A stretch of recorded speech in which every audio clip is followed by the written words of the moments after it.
ರೋಮಾಪುರದವರಿಗೆ ಬರೆದಂಥ ಪತ್ರಿಕೆ 5ನೇ ಅಧ್ಯಾಯ 1ನೆಯ ವಾಕ್ಯ. ನಾವು ನಂಬಿಕೆಯಿಂದ ನೀತಿವಂತರಾದ ಕಾರಣ ನಮ್ಮ ಕರ್ತನಾದ ಯೇಸುಕ್ರಿಸ್ತನ ಮೂಲಕ ದೇವರೊಂದಿಗೆ ಉಂಟಾದ ಸಮಾಧಾನದಲ್ಲಿ ಇರೋಣ. ಈ ವಾಕ್ಯದಲ್ಲಿ ನಾವು ನಂಬಿಕೆಯಿಂದಲೂ ಸಮಾಧಾನದಿಂದಲೂ ಯಾವ ರೀತಿಯಾಗಿ ಜೀವಿಸಬೇಕು ಎಂಬುದಾಗಿ ತಿಳಿಸಿ ನುಡಿದಂಥ ಸಂಗತಿಗಳನ್ನು ವಿವರಿಸಲಾಗಿದೆ.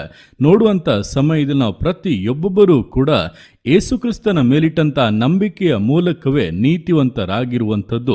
ಅಂದರೆ ಆತನು ನಮಗೋಸ್ಕರ ನಮ್ಮ ಸ್ಥಾನದಲ್ಲಿ ಆ ಶಿಲುಬೆಯಲ್ಲಿ ಬಲಿಯಾದನು.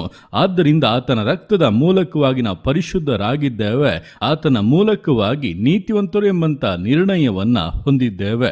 ಅಷ್ಟು ಮಾತ್ರವಲ್ಲ, ದೇವರೊಂದಿಗೆ ಒಂದು ಸಮಾಧಾನ ಉಂಟಾಗಿದೆ. ಆದ್ದರಿಂದ ನಂಬಿಕೆಯನ್ನ ಹಾಗೆ ದೇವರೊಟ್ಟಿಗಿರುವಂಥ ಸಮಾಧಾನವನ್ನು ಕಾದುಕೊಂಡು ದೃಢತೆಯಲ್ಲಿ ಜೀವಿಸುವಂಥದ್ದು ಬಹಳ ಬಹಳ ಮುಖ್ಯವಾದದ್ದು.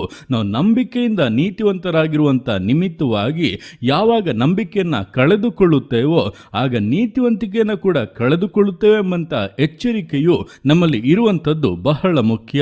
ಆದ್ದರಿಂದಲೇ ಸೈತಾನನು 2 ವಿಧಗಳಲ್ಲಿ ಹೋರಾಡುತ್ತಾನೆ. ಒಂದು, ನಮ್ಮನ್ನು ಪಾಪದಲ್ಲಿ ಬೀಳಿಸಿ ನಾವು ಹೊಂದಿರುವಂಥ ನೀತಿವಂತಿಕೆಯನ್ನ ಕಳೆದುಕೊಳ್ಳುವ ಹಾಗೆ ಮತ್ತೊಂದು, ನಮ್ಮ ನಂಬಿಕೆಯನ್ನ ಕದಲಿಸುವುದರ ಮೂಲಕವಾಗಿ ಅಪನಂಬಿಕೆಗಳನ್ನ ಸಂದೇಹಗಳನ್ನು ಹುಟ್ಟಿಸುವುದರ ಮೂಲಕವಾಗಿ ನಮಗೆ ಉಂಟಾಗಿರುವಂಥ ನೀತಿವಂತರು ಎಂಬಂಥ ನಿರ್ಣಯವನ್ನ ನಾವು ಕಳೆದುಕೊಳ್ಳುವ ಹಾಗೆ. ಆದ್ದರಿಂದ ಎಚ್ಚರಿಕೆಯಿಂದ ಇರಿ. ನೀವು ಪಾಪ ಮಾಡಿದರೂ ಕೂಡ ನೀತಿವಂತಿಕೆಯನ್ನ ಕಳೆದುಕೊಳ್ಳುತ್ತೀರಾ. ಅದೇ ಸಮಯದಲ್ಲಿ ನಂಬಿಕೆಯನ್ನ ಬಿಟ್ಟರೂ ಅಪನಂಬಿಕೆಯನ್ನ ಸಂದೇಹವನ್ನ ತೋರಿದರೂ ಕೂಡ ಆ ನೀತಿವಂತಿಕೆಯನ್ನ ನಷ್ಟಪಡಿಸಿಕೊಳ್ಳುತ್ತೀರಾ.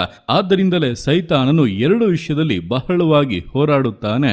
ಅದರಲ್ಲೂ ಮುಖ್ಯವಾಗಿ ನಮ್ಮ ನಂಬಿಕೆಯನ್ನ ಕದಲಿಸುವಂತೆ ಬಹಳ ಪ್ರಯತ್ನ ಪಡುತ್ತಾನೆ.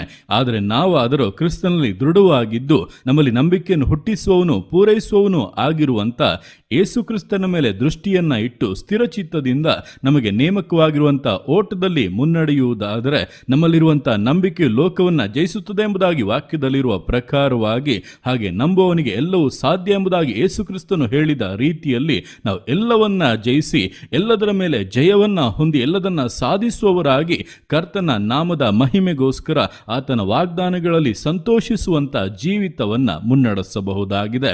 ಆದ್ದರಿಂದ ಈ ದಿವಸಗಳಲ್ಲಿ ಒಂದು ವೇಳೆ ನಿಮ್ಮ ಪ್ರಾರ್ಥನೆಗಳು ವಿಳಂಬವಾಗುತ್ತಿದ್ದರೂ ಕೂಡ ಅದಕ್ಕೆ ಉತ್ತರ ಸಿಗದೆ ಇದ್ದರೂ ಕೂಡ ನಂಬಿಕೆಯನ್ನ ಕಳೆದುಕೊಳ್ಳಬೇಡಿ.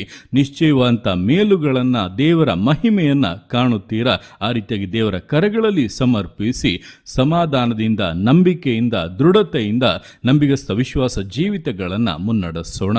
ದೇವರ ಕರೆಗಳಲ್ಲಿ ಸಮರ್ಪಿಸಿ ಪ್ರಾರ್ಥಿಸೋಣ. ಯೇಸುವೆ ಸ್ತೋತ್ರ ರಾಜ, ಕೊಟ್ಟಂತ ದಿವಸಕ್ಕೋಸ್ಕರ ಸ್ತೋತ್ರ ಕರ್ತನೆ. ಈ ದಿವಸ ನಿನ್ನ ಕರೆಗಳಲ್ಲಿ ಸಮರ್ಪಿಸ್ತಾನೆ. ಪ್ರತಿಯೊಂದು ಜೀವಿತಗಳನ್ನು ನೀನು ಆಳ್ವಿಕೆ ಮಾಡು, ಬಲಪಡಿಸು ಕರ್ತನೆ.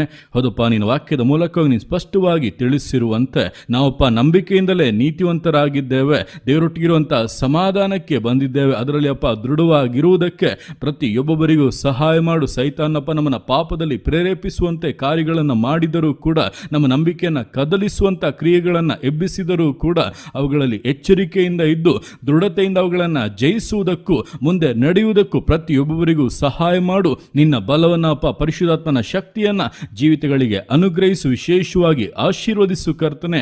ನಂಬಿಗಸ್ತನಾಗಿದ್ದು ಮುನ್ನಡೆಸಬೇಕಾಗಿ ಪ್ರಾರ್ಥಿಸ್ತಾದನೆ. ಇದುವರೆಗೂ ತಡೆಯಾಗಿದಂಥ ಸಕಲ ಕಾರ್ಯಗಳು ನೀಗಿ ಹೋಗಲಿ ಯೇಸುವಿನ ನಾಮದಲ್ಲಿ. ವಿರೋಧಿ ಅಧಿಕಾರಿಗಳು, ವಿರೋಧಿಯ ಕುತಂತ್ರಗಳು ಲಯವಾಗಲಿ. ಸೈತಾನು ನಾಚಿಕೆಗೆಟ್ಟು ಹೋಗಲಿ. ಅದ್ಭುತವಾದಂಥ ಬಿಡುಗಡೆಯು, ಆರೋಗ್ಯವು, ಗರ್ಭಫಲವು, ಸಕಲ ಸಂಪೂರ್ಣತೆ ಜೀವಿತಗಳಿಗೆ ಅನುಗ್ರಹಿಸಲ್ಪಡಲಿ. ನಂಬುವವನಿಗೆ ಎಲ್ಲವೂ ಸಾಧ್ಯ ಎಂಬುದಾಗಿ ಹೇಳಿರುವಂತೆ, ನಂಬಿದರೆ ದೇವರ ಮಹಿಮೆಯನ್ನು ಕಾಣು ಎಂಬುದಾಗಿ ವಾಗ್ದಾನ ಮಾಡಿರುವಂತೆ ನಿನ್ನ ಮಕ್ಕಳಪ್ಪ ನಿನ್ನ ಮಹಿಮೆಯನ್ನು ಕಾಣಲಿ. ಅಸಾಧ್ಯತೆಗಳು ಸಾಧ್ಯವಾಗಿ ಬದಲಾಗಲಿ. ನೀನು ಹಾಗೆ ಮಾಡುವುದಕ್ಕಾಗಿ ನಿನಗೆ ಸ್ತೋತ್ರಗಳು. ಪ್ರತಿಯೊಂದು ಜೀವಿತಗಳನ್ನಪ್ಪ ನಿನ್ನ ಕರೆಗಳಲ್ಲಿ ಸಮರ್ಪಿಸ್ತಾ ಇದ್ದಾನೆ. ಆಶೀರ್ವದಿಸು, ಮಾನಿಸು, ಘನಪಡಿಸು. ಎಲ್ಲೋ ನಿನ್ನ ಕರೆಗಳಲ್ಲಿ ಸಮರ್ಪಿಸಿ ಎಲ್ಲ ಸ್ತುತಿಯನ್ನು ಮಾನ್ಮಣಿನ ಬನಿಗೆ ಸಲ್ಲಿಸಿ ಯೇಸುವಿನ ನಾಮದಲ್ಲಿ ಬೇಡುತ್ತೇನೆ ತಂದೆಯೇ. ಆಮೇನ್, ಆಮೇನ್.